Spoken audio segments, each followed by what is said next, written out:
Nous savons, d'après le chapitre 30 de 1 Samuel, que David a vécu de l'adversité. D'abord, il était poursuivi par Saül qui voulait le tuer et il s'est réfugié chez les Philistins. Il a voulu faire la guerre avec les Philistins, mais il y a eu un problème. Les Philistins ont dit non, non, on ne veut pas que tu fasses la guerre contre Israël avec nous, va-t'en. Et quand il est rentré quelques jours plus tard avec toute sa troupe, lorsqu'ils sont rentrés là où ils habitaient, eh bien, le village avait été complètement détruit, incendié. Ils avaient pris les bœufs, les troupeaux, ils avaient pris les femmes, les enfants, ils avaient pris tout ce qu'il y avait dans les maisons et ils étaient partis. Les Amalécites étaient venus, ils avaient tout détruit. Et David s'est trouvé dans une grande détresse, dans un moment tellement difficile qu'ils ont pleuré. La Bible nous dit qu'ils ont pleuré jusqu'à ce qu'il n'y ait plus de larmes. Ils ont crié à Dieu. Et les hommes de David se sont fâchés parce qu'ils ont dit c'est ta faute, c'est à cause de toi, on va te lapider. Et David a commencé bien sûr, à paniquer au début, mais après il s'est repris. Et la Bible nous dit que David, il a repris courage en s'appuyant sur l'Éternel. Et je vous avais expliqué que c'était la manière dont David avait cette parole de Dieu en lui. Il a remis sa confiance sur la parole de Dieu. Et j'aimerais vous dire ce matin, oui, mets ta confiance dans la parole de Dieu. Appuie-toi sur ce que Dieu te dit. Mets cette parole dans ton cœur pour que tu ailles beaucoup plus loin. Et non seulement que tu ailles plus loin, mais que tu puisses non seulement avancer, mais chanter des cantiques qui sortent de la parole de Dieu, des cantiques de gloire, à la gloire de l'Éternel. Lorsque David a repris des forces, c'est parce qu'il a plongé dans cette parole et qu'il a simplement laissé la parole, les promesses qu'il avait reçues. Il s'est souvenu de l'onction d'huile que Samuel avait fait sur lui pour le oindre dans sa famille, au milieu de ses frères et sœurs. Et là, il a vécu quelque chose de très fort. Il s'est souvenu qu'il avait vaincu Goliath. Il s'est souvenu que Dieu l'avait secouru dans beaucoup de moments. Et ces choses-là, il se les rappelait. Et c'est ce que nous devons faire, nous rappeler des bontés de Dieu. C'est comme cela que nous allons nous fortifier, reprendre courage en l'Éternel. Lorsque nous n'avons pas ce courage, c'est parce que nous nous appuyons sur ce que nous voyons, mais nous oublions ce que Dieu a déjà fait pour nous. Et nous devons nous rebrancher, nous raccorder, nous remettre en mémoire ce que Dieu a fait pour notre vie. Et David va utiliser une arme extraordinaire, c'est la louange. Il va commencer à louer Dieu. David était un musicien extraordinaire, il était un inventeur d'instruments de musique, il aimait les différents sons parce qu'il voulait retrouver les sons du ciel qu'il avait déjà entendus dans son intimité avec Dieu. Alors il avait créé toutes sortes d'instruments, il avait fait des grandes chorales, des chœurs. On verra plus tard, quand il va devenir roi, ça va être vraiment un temps où David va exalter l'Éternel. On va construire la tente de David, comme on l'appelle, où il y aura de la louange 24 heures sur 24 à Jérusalem. Et David déjà a ce cœur de louangeur, et il va utiliser cette arme extraordinaire qu'est la louange. Premièrement, la louange, elle va fortifier l'homme intérieur. Lorsque tu commences à louer Dieu, il y a quelque chose, il y a une force nouvelle qui vient en toi. Tu réanimes, tu revitalises ton âme. Alléluia. La louange, elle fait que Dieu descend habiter au milieu des louanges de son peuple. Alléluia. C'est ce que Dieu est en train de faire. Quand tu le loues, la présence de Dieu descend et il vient au milieu de nous. La louange ouvre les cieux. La louange va faire que nous allons devenir participants de la nature divine. On va tellement être dans la présence de Dieu qu'on va être confondu avec Dieu, tellement on sera participant de sa nature. Nous sommes sa créature, mais en lui, nous sommes bénis, plus que fortifiés, plus qu'encouragés. Elle nous rapproche de Dieu, elle nous fait avoir cette intimité avec Dieu. C'est tellement bon de louer le Seigneur, n'est-ce pas? De l'adorer. Alors, la louange, elle va nous donner un diadème au lieu de la cendre, un vêtement de gloire, un vêtement nouveau. Il nous revêt d'un vêtement nouveau. Et David est en train d'expérimenter cela parce que dans la détresse, il a crié à l'Éternel, il a commencé à le louer, il a commencé à proclamer son nom, la grandeur de son nom. Et comme on l'a entendu tout à l'heure, il est le rocher inébranlable. Et c'est pour ça que David va commencer à le proclamer. La louange éloigne les puissances des ténèbres qui viennent contre nous. Lorsque nous louons le Seigneur, les puissances des ténèbres ne peuvent pas rester dans cette présence et les anges de Dieu viennent pour écouter nos louanges. Alléluia! Quand nous sommes dans la louange, c'est une arme où Dieu va exercer son jugement. Alléluia, c'est ce que nous dit le psaume 149. Elle est cette arme pour exécuter le jugement de Dieu.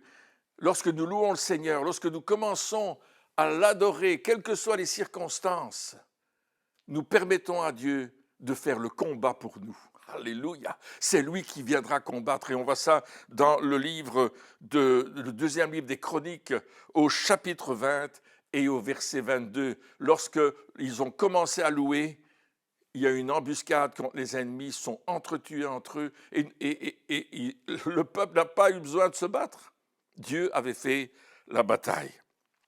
Maintenant, la deuxième chose que David va faire, il va simplement consulter Dieu.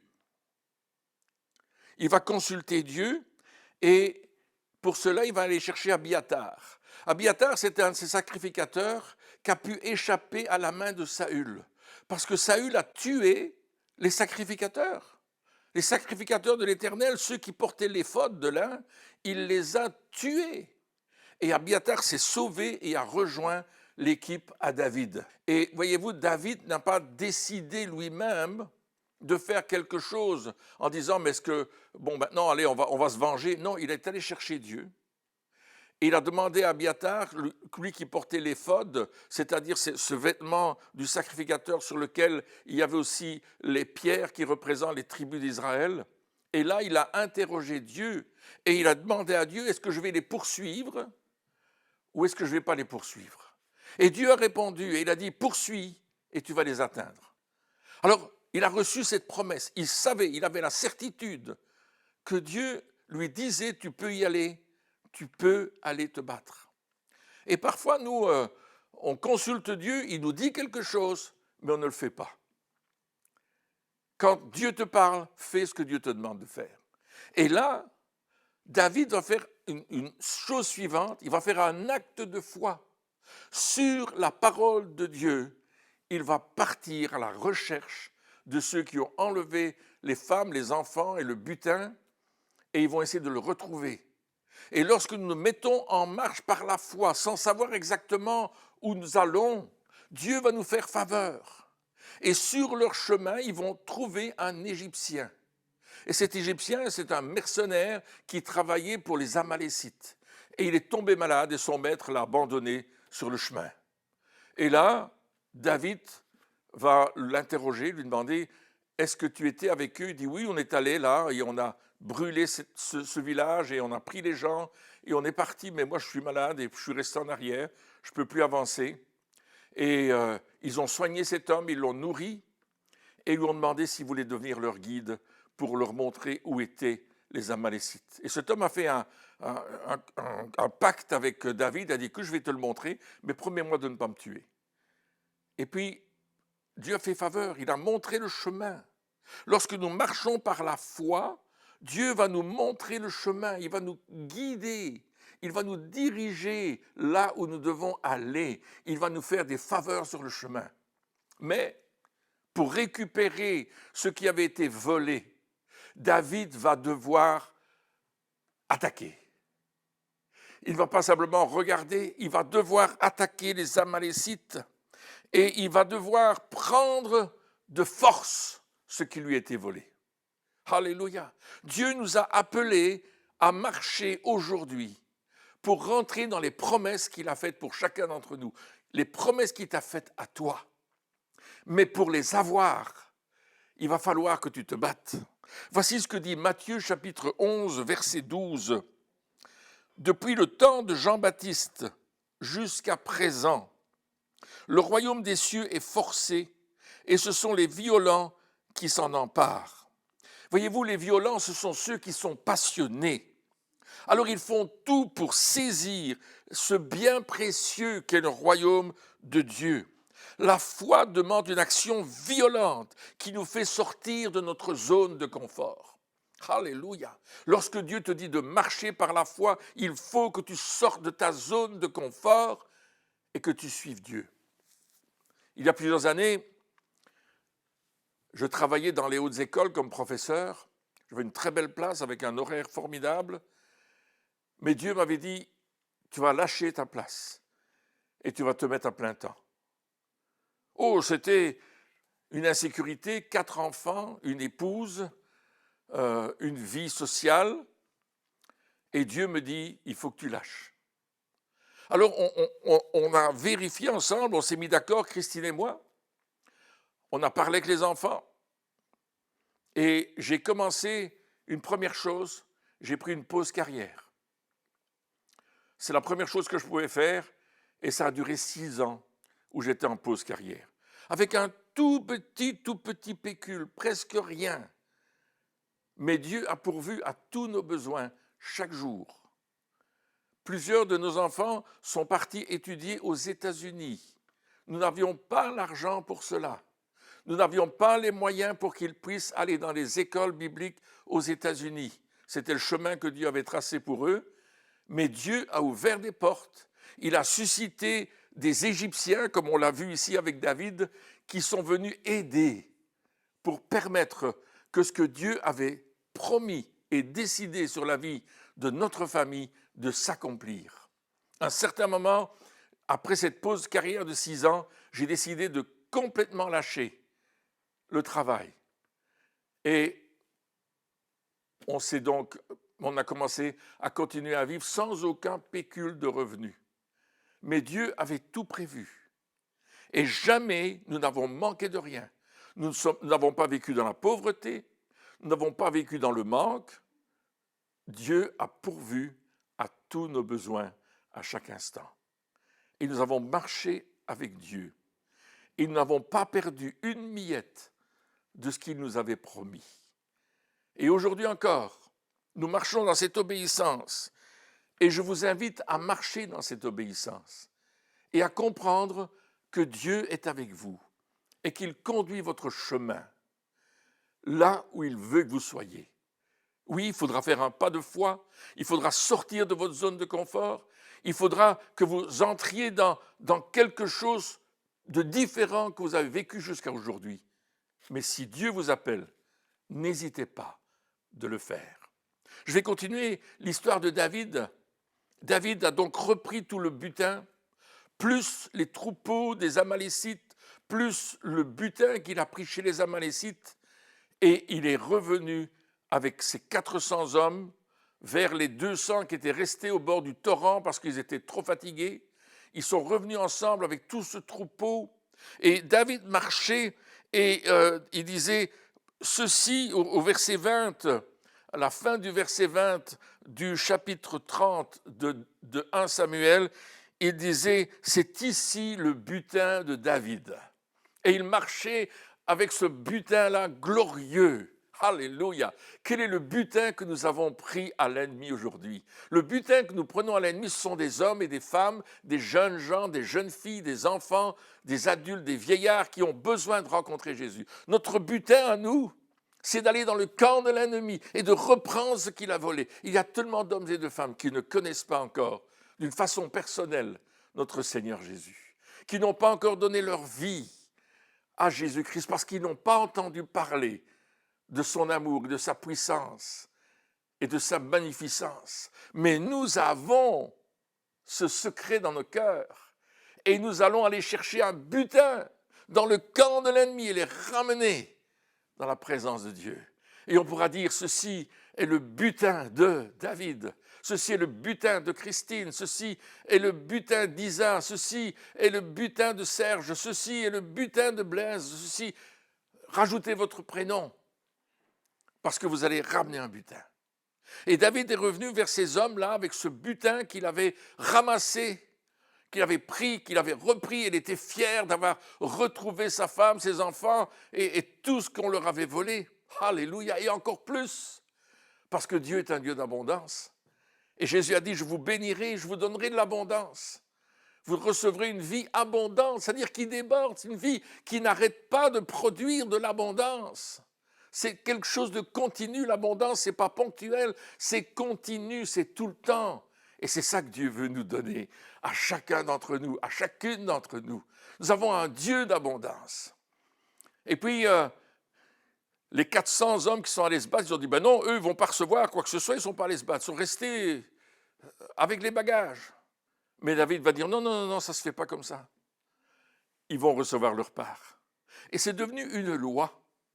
Si vous lisez le chapitre 30, vous allez voir que c'est devenu une loi, et jusqu'à aujourd'hui, c'est ce qu'ils ont accompli. Mais David a fait plus que cela. Il a fait une offrande. Il va apporter une offrande à toutes les personnes qu'il connaît en Juda. Toutes les villes principales, il va faire une offrande et il va apporter ce butin là-bas.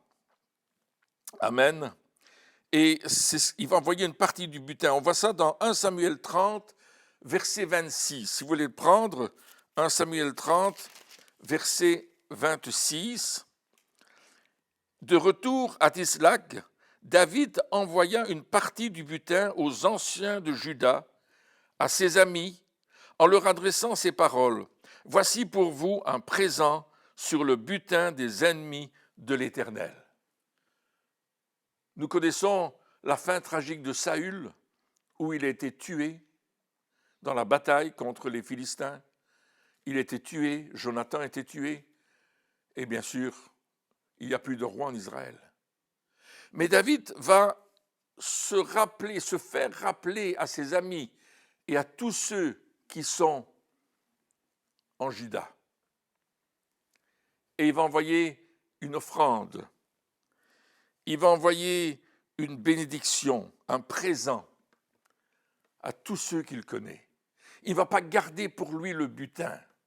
Il ne va pas le mettre dans sa poche, mais il va l'offrir, il va le semer. Il va semer cette offrande dans les personnes de ses amis, de tous ceux qui sont les chefs des villes. Et il va faire savoir que c'est lui qui le donne.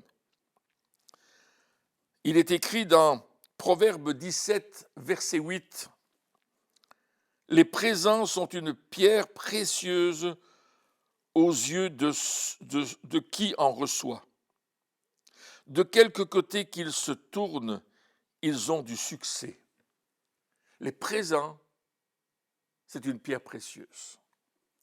Et dans le Proverbe 18, verset 16, il est écrit « Les présents d'un homme lui élargissent la voie et lui donnent accès auprès des grands. » Et c'est ce qui va se passer quand vous allez dans le 2e livre de Samuel, au 2e chapitre, et à partir du verset 2, les hommes de Juda vont venir vers David et vont lui demander d'être leur roi, et ils vont le oindre. Waouh! Ce présent a ouvert une porte. Lorsque nous apportons nos dîmes, nos offrandes, Dieu ouvre pour nous des portes qui est restées fermées jusque-là. Lorsque nous confions à Dieu à 100%, lui disant « Seigneur, je te fais confiance », Dieu va pourvoir au-delà de ce qu'on aurait pu garder en disant « ça, je ne vais pas le donner, sinon je n'aurai plus rien à la fin du mois ». Non, il va pourvoir au-delà de ce que vous allez lui donner. Parce que c'est notre Dieu. Et c'est le Dieu de toute éternité. Alors oui, je résume, prenons notre force en Dieu, avec cette parole de Dieu qui est à l'intérieur de nous. Commençons à le louer et à l'adorer. Consultons l'Éternel, parce que nous allons connaître sa parole, et sa parole va nous tenir loin des œuvres de la chair, elle va nous tenir loin du péché, elle va nous tenir loin des mauvaises décisions. Ensuite, quand Dieu nous a parlé, faisons un acte de foi et allons de l'avant pour remporter la victoire que Dieu nous a donnée. Et quand nous avons cette victoire, ne gardons pas la victoire pour nous, mais offrons-la à d'autres pour que le butin que nous allons ramener, des hommes et des femmes pour Christ, de toute nation, de toute langue, de toute tribu, on puisse lui offrir à nouveau. Et il va le multiplier. Et nous allons voir la gloire de Dieu se produire dans notre pays. Nous allons voir le réveil de Dieu venir si chacun d'entre nous, nous marchons de cette façon-là. C'est l'appel de Dieu pour nos vies. Et aujourd'hui, cet appel, il est là pour que nous l'accomplissions. Frères et sœurs, j'aimerais vous remercier d'avoir suivi cet enseignement jusqu'ici. Mais maintenant, je voudrais vous dire, c'est le temps de nous examiner et de le mettre en pratique. Voulez-vous, nous allons prier un instant. Seigneur, je te remercie pour ce que la parole de Dieu nous enseigne. Merci pour les exemples que tu nous donnes, et ils sont nombreux. Merci pour la puissance, la force que tu nous renouvelles en nous ce matin. Et je prie pour les frères et sœurs qui étaient découragés jusqu'ici, qu'ils puissent reprendre courage en s'appuyant sur l'Éternel, notre Dieu. Alléluia. Et qu'ensemble, Seigneur, nous puissions être de ceux qui allons nous emparer avec passion de ce que tu nous demandes de faire pour avoir un butin d'hommes et de femmes et de les amener ainsi dans ta présence pour le salut de leur âme. Je demande de bénir mes frères et sœurs à la maison. Accompagne-les, fortifie-les, encourage-les dans tout ce qu'ils font. C'est dans le nom de Jésus que je te prie, Père, et je te remercie. Amen et Amen.